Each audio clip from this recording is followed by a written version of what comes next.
네, 올해 3분기 합계 출산율이 0.7명까지 떨어지면서 또다시 최저치를 경신했습니다.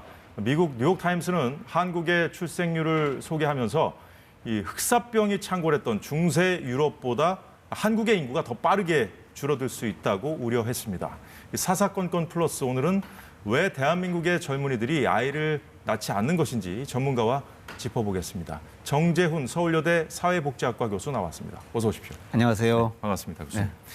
자, 먼저 지난달 통계청이 발표했다고 하죠. 올해 3분기 합계 출산율 0.7명으로 나타났습니다. 이게 여성 한 명이 평생 낳을 것으로 예상되는 그 신생아 수, 평균 출생아 수가 0.7명이라는 얘기잖아요. 이게 어느 정도로 낮은 겁니까?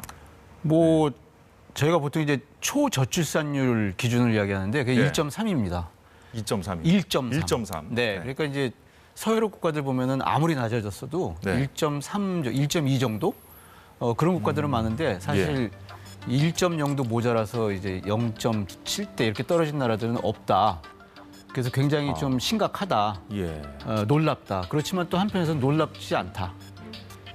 지금의 그 몇 년 전부터 진행되는 저출산 추세로 봤을 때 이게 뭐 그렇게 특별히 놀라운 결과는 아니다. 예상할 수 있었던 결과다. 이렇게 말씀드릴 수 있을 것 같아요.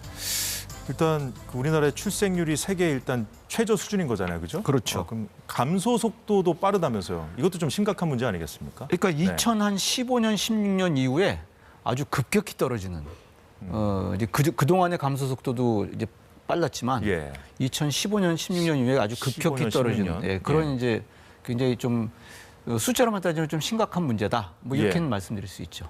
자, 한국은행이 최근에 저출생 문제 이 원인을 분석한 보고서를 발간했다고 하는데 이 보고서를 좀 저희도 살펴봤더니 먼저 결혼하지 않는 여성이 크게 늘었다고요. 이것도 사실은 놀라운 결과는 아닌데요. 사회조사 결과를 보면은 미혼 여성 10명 중에 결혼 의사를 밝힌 여성 비율이 2명 정도예요. 2명이요? 남자는 4명이고. 그러니까 사실 그 미혼 여성이 결과적으로 특히 이제 30대 늘어나는 게 뭐 어떻게 보면 좀 예상할 수 있었던 그동안의 사회조사 결과를 보면은 그렇게 볼 수 있겠죠.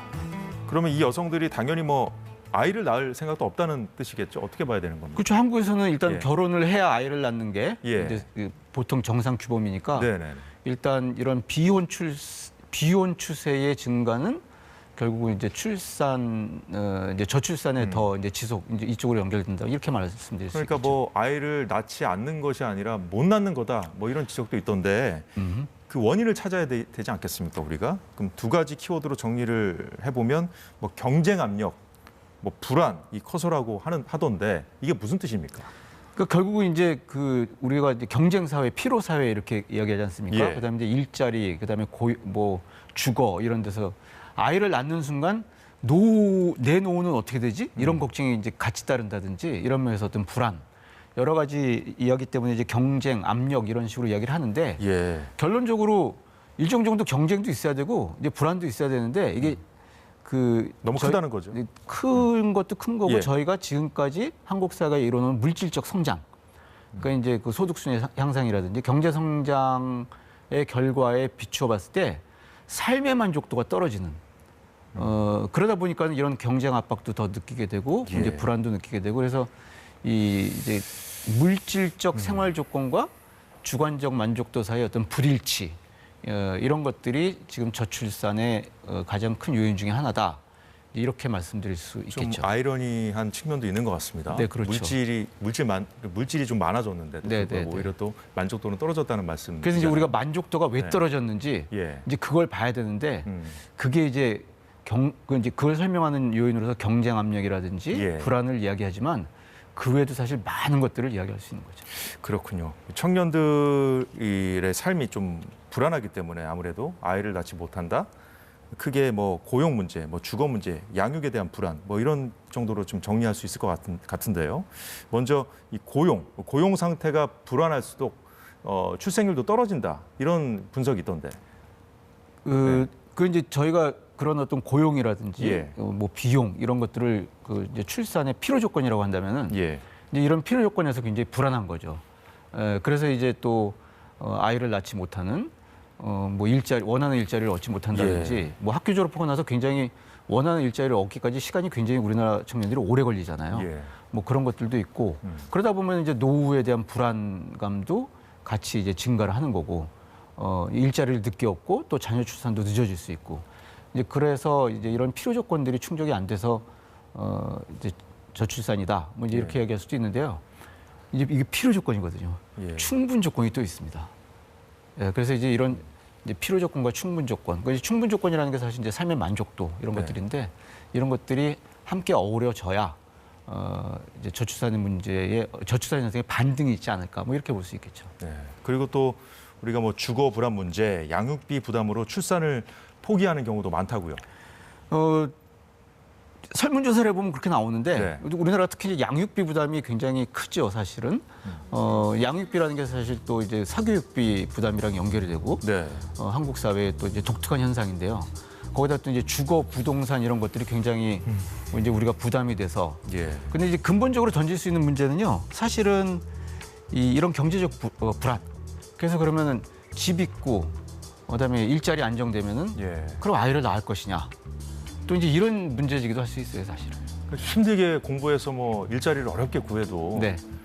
뭐 그 너무 돈이 많이 들어가잖아요. 네. 뭐 주거비도 그렇고 네. 양육비도 그렇고.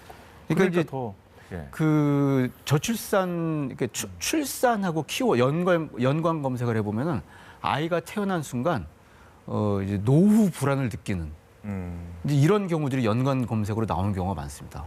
그러니까는 이게 단순히 이제 일자리라든지 주거를 떠나서 뭐 교육비라든지 아니면 보편적인 사회보장제도, 의료비 보장. 그러니까 이제 소위 말하는 이제 보편적인 사회보장제도가 한국 사회가 아직 정착이 되지 않다 보니까 이제 나타나는 현상이다. 일단은 뭐 이렇게 얘기할 수 있을 것 같습니다. 지금까지 뭐 살펴본 문제들은 정말 오래전부터 뭐 대책이 시급하다는 건 뭐 누구나 다 아는 사실인데 그렇죠. 정말 그 방법 찾기가 어려운 것 같습니다. 그 고용, 주거, 양육, 교육 뭐 다 살펴봤습니다만 일단 이 중에서 가장 시급하게 해결해야 될 문제는 뭐라고 보십니까? 뭐 다 해결해야죠, 뭐 사실. 네. 그러니까 그래도 이 중에서 시급한 거. 키워드를 보자면은 네. 이제 복지 국가를 만들어야 이런 그 이제 그 출산의 이제 필요 조건 이제 이게 해결이 되는 건데 예.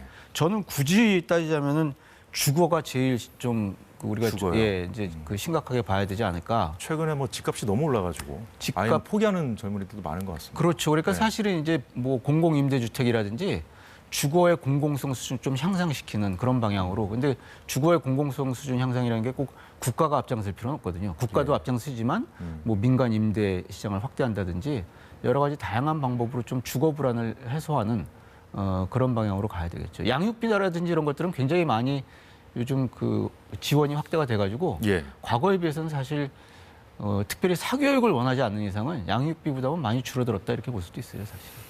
네, 실제로 우리나라 부부들이 아이를 출산하고 또 양육하는 과정에서 어떤 어려움을 겪고 있는지 잠시 영상 보고 말씀 이어가겠습니다. 네. 저는 중소기업에 다니고 있단 말이에요. 근데 저희 같은 회사의 경우는 한 명 한 명의 역할이 되게 커요. 만약에 2년, 1년 이렇게 비우면 사실 누군가가 그 자리를 당연히 대체할 수밖에 없는 상황이거든요. 그랬을 때 돌아간다는 그 확신이 일단 없는 상황이고, 근데 이런 현실적인 상황에 답이 없으니까 안 낳는 거니까 이제 미루는 게 된 거죠, 어떻게 보면. 그러니까 제가 원하는 대로 일도 육아도 100% 다 못하는 상황이긴 합니다. 그 아이가 태어나서 오롯이 좀 크기까지는 적어도 한 10년 정도, 그중에 한 2년 정도만 저희가 회사 생활에서 봤을 때는 단축 근무를 할 수가 있는 거고, 나머지 8년은 퍼덕이는 시간들만 있게 되는 거라 근로 여건의 개선이 있었다라고 하면 나을 수도 있었을 것 같아요. 네, 현실적인 얘기들 좀 듣고 왔는데 자, 육아휴직 제도가 마련돼 있지 않습니까? 정부가 더 확대하겠다는 계획도 발표했고요. 그런데 이렇게 제도는 어느 정도 좀 갖춰져 있지만 이 사회적인 인식이랄까요? 실제 작동이 잘 되지 않는다는 그런 지적이 많습니다. 어떻게 좀 개선될 수 있다고 보십니까? 저 육아휴직 제도는 사실 굉장히 이제 어려운 문제인데 네. 이게 정부 정책으로만 해결할 수 있는 게 아니라 사실 기업이 가족 친화 기업을 해야 저 사람을 우리가 계속 잡아서 저 전문 노동력을 중심으로 해서 우리가 지속 가능한 성장을 할 수 있다. 이제 이런 어떤 그 기업 체질 개선이라 경영 체질 개선이라든지 예. 이런 것들이 따라야 되는데요. 아직까지 우리나라는 누가 나가면 그 사람을 대체할 수 있는 그런 어떤 그 이제 인력 대체형 생산, 예. 자동화라든지 그래서 이런 어떤 그 기업 여건이랑도 연결이 되기 때문에 사실 정책으로만 해결하는 굉장히 어려운 그런 한계들이 있죠. 그럼 뭐 어떤 사회적인 인식 변화 뭐 이런 것도 좀 필요하다고 보시는 거예요? 이제 인식 변화 자체보다도 예. 이 이제 기업이 가능하면 사람을 오래 붙잡아두면서 전문 노동력을 중심으로 이제 성장할 수 있는 그런 어떤 기업 경영 체질의 개선 이제 이런 것들이 기업 경쟁력이 전문 노동력 중심의 생산으로 바뀌는 자동화보다는 이제 그런 어떤 그 변화가 있어야 되는데 이거 굉장히 사실 좀 시간도 오래 걸리고 네. 이제 국가 정책으로만 할 수 없는 일이다. 여기에서 사실 한계가 있는 것 같습니다. 그렇군요. 네. 정부가 또 이 저출산 대책으로 외국인 가사도우미 제도 뭐 시범 도입한다고 하잖아요. 효과가 있을까요, 이건? 없다고 봅니다. 이거는 외국인 사실 저희가 가사 도우미가 없어가지고 이제 여성들이 아이를 못 낳는 것이 아니라 예. 방금 우리가 이제 장면에서 봤지만은 여성의 경력 단절이나 독박 육아. 그러니까 아까 제가 필요 조건 말씀드렸잖아요. 주거, 뭐 교육비, 일자리. 근데 이게 된다고 우리가 아이를 낳을 것이냐? 한국 사회에 우리가 그런 얘기를 지금까지 많이 해왔지만 사실 독박 육아, 경력 단절 같은 부모가 예. 함께 일하고 함께 돌보는 문화가 정착되지 않으면 사실 저출생의 문제는 반등을 보기가 어렵다. 이렇게 말씀드릴 수 있을 것 같습니다. 어떻게 보면 이 저출산 문제는 그 원인들이 정말 해결하기가 어려운 문제들이다 보니까 좀 어떻게 보면 뭐랄까요, 좀 미봉책이라고 해야 될까요? 이런 것들이 주로 좀 나오고 그것조차도 좀 하기 좀 어렵고요. 어떻게 보면 좀 그러니까 당장 그 몇 년 안에 효과를 낼 수 있는 예. 정책들이 아니라 여러 이런 정책들이 비용을 충족시켜주는 필요 조건과 그다음에는 삶의 만족도, 일가정 양립이라든지 이런 걸 통해서 삶의 만족도를 높여주는 이런 충분 조건이 이제 합쳐져서 네. 결국은 뭐 5년, 10년, 20년 이렇게 장기적으로 이제 봐야 되는 건데 지금까지 한국 사회에서는 단기적인 대책에 매달려 가지고 또 일가족 균형 내지는 일가정 양립에 초점을 맞춘 정책은 사실상 없었어요. 예, 그래서 이제 여기에 좀 초점을 맞춰서 예. 정책을 좀 가열차게 추진해 가야 되지 않을까. 저출산 예산 우리 많이 썼다고 그러는데요. 사실 돌이켜보면 일가정 양립을 위한 투자는 한국 사회가 사실상 없었다. 뭐 이렇게 말씀드릴 수 있을 것 같습니다. 뭐 정부 출산 지원 정책이 좀 네. 나오고 있는데요. 네. 근데 이제 저것들이 이제 보면은 예. 저것들이 모여서 부모의 일가정 양립을 가능하게 해주는 거냐. 이제 이런 측면에서 이제 봐야 되겠죠. 그래서 이제 지금 부모들이 일가정 양립을 못하고 허덕허덕 힘들어하니까 네. 청년 세대들 입장에서는 결혼하고 아이 낳을 수 있는 동기를 얻을 수가 없는 거죠, 사실. 점점 더 세대가 갈수록 더 어려워지는 것 같아요. 그렇죠, 네. 그렇죠. 예, 예. 현재 우리나라가 이제 저출생으로 초고령 사회 진입 속도도 OECD 국가 중에 가장 빠른 상황이라고 하는데, 그렇죠. 자 이대로라면 사회적 비용, 부담이 늘어나면서 국가의 성장 동력, 그러니까 일할 사람, 그러니까 일할 그 인구가 줄어들면 어쨌든 활력이 좀 떨어지는 거 아니겠습니까?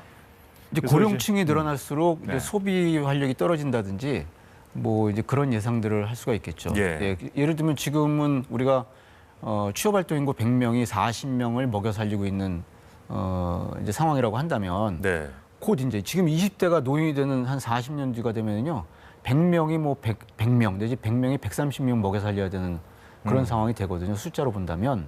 그러니까 굉장히 좀 요 추세대로만 이 기준만 본다면 좀 어려운 상황이 될 수도 있다. 이렇게 말씀드릴 이 추세대로 가도 어려워지는데 네. 점점 더 악화되고 있지 않습니까 지금? 네, 그러니까 이게 사실 2019년에 통계청에서 네. 뭐 고위 추계, 중위 추계, 저위 추계에서 그 출산율하고 사망률하고 뭐 이렇게 내놓은 게 있는데요. 지금은 사실 통계청이 내놨던 그 저위 추계, 그러니까 이제 출산율이 낮아지고 예. 뭐 사망률은 높아지고 이게 이제 가장 이제 소위 말해서 이제 나쁜 시나리오라고 할까요? 그걸 내놨었는데 지금은 그거보다 더 나빠지는 시나리오다. 그래서 이제 한 40년 뒤면은 한반도의 인구가 아마 한 3,300만 명? 뭐 이제 이렇게 될 것이다. 뭐 이제 이런 이야기들이 나오고 있는 거죠. 지금 뭐 북한에서도 요즘에 보면 뭐 저출산 문제가 좀 심각하다고 하는데 그래도 북한은 1점 몇 명 정도 되는 것 같더라고요. 네네네. 우리만큼 뭐 심각한 뭐 그런 상황은 아닌 것 같은데 네. 일단 그 앞서 그 얘기 나눈 그 대책들의 한계 좀 짚어봐야 될 것 같은데 이제 그 모르겠습니다. 이 이민자 정책 그동안 어떻게 보면은 좀 이 문제는 좀 거론하기 좀 어려운 거였는데 이게 너무 이제 저출산 문제가 심각해지다 보니까 그 이민자 정책 뭐 유연하게 좀 변화시켜야 되는 거 아니냐 이런 의견들도 계속 나오고 있는 것 같아요. 이런 건 어떻게 보십니까? 당연히 그래야죠. 그러니까 일부에서 얘기하는 것처럼 한반도에서 뭐 인구가 사라지고 그러진 않을 것 같습니다. 누군가가 들어와서 이제 다양한 어떤 이제 예. 다문화 다인종 사회를 구성할 텐데 그런데 여기서 예. 한국 사회가 정말 지금의 또 선진국으로 향해 계속 나아갈 수 있는 그런 고급 노동력이 들어올 수 있는 이민자 정책을 하느냐. 그다음에 그렇게 함께 들어온 아이들이 우리의 아이들로 될 수 있는 그런 교육 정책을 하느냐. 이제 그런 어떤 그 한 명의 노동자가 들어오지만 어떤 수준의 노동자가 들어오느냐. 예. 그 사람이랑 아이가 들어온다는 걸 전제로 했을 때, 가족이 들어온다는 걸 전제로 했을 때, 그 이제 그런 가족 정책을 우리가 어떤 식으로 할 것이냐. 여기에 따라서 한국 사회의 미래가 달려 있다. 이렇게 볼 수 있을 것 같습니다. 저출산 문제의 어떤 원인들에 대한 어떤 그 해결 방법이 있다면 네. 뭐 이민자 정책까지 우리가 뭐 생각할 필요가 없겠죠. 근데 어쨌든 말씀 듣고 보니까 이민자 정책도 좀 체계적으로 좀 장기적으로 좀 준비를 해야 되겠다는 생각이 드는군요. 네, 단순히 노동력을 수입해서 뭐 이제 노동자들이 들어오는 그런 상황이 아니라 어떤 노동자가 들어올 것이냐, 그 다음에 그 노동자와 함께 들어오는데 지금 그 노동자가 들어와서 형성하는 가족을 그 아이들을 한국 사회가 어떻게 우리의 아이들로 만들 것이냐 이런 네. 가족 정책, 그 다음에 교육 정책 이런 것들이 함께 되는 그래서 이민자 정책이 아니라 사실 이제 포괄적인 노동 정책 플러스 가족 정책, 교육 정책 이런 것들이 따라줘야 우리가 생각하는 한국 사회의 미래가 담보될 수 있지 않을까. 네. 뭐 이렇게 생각합니다. 알겠습니다. 잘 들었습니다. 지금까지 정재훈 교수였습니다. 말씀 고맙습니다. 네, 감사합니다. 네, 오늘 사사건건은 여기까지입니다. 내일 오후 4시에 다시 찾아뵙겠습니다. 고맙습니다.